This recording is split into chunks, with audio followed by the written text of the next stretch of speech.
Dünyanın bir çox ölkələrində artıq miqrantların öz ölkələrinə qayıtması üçün Avropa və Amerikada müxtəlif addımlar və yeni qərarlar verilir. Belə yeni addımlardan biri də İsveç hökuməti həyata keçirib. Belə ki, İsveç hökuməti miqrantların ölkədən könüllü şəkildə çıxışını təşviq eləmək üçün rekord məbləğdə pul təklif eləyir. Bu məqsədlə verilən maddi dəstəyi İsveç hökuməti nə az nə çox 3400% artırmaq qərarına gəlib. Bu barədə məlumatı İsveç radiosu yayıb. Yeni qərara əsasən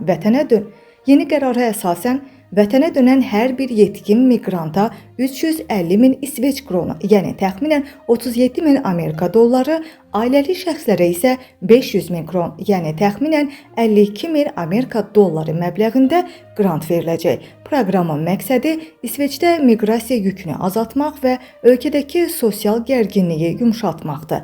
Ekspertlər bu təşəbbüsün həm İsveçin getdikcə sərtləşən miqrasiya sisteminin bir göstəricisi olduğunu bildirirlər.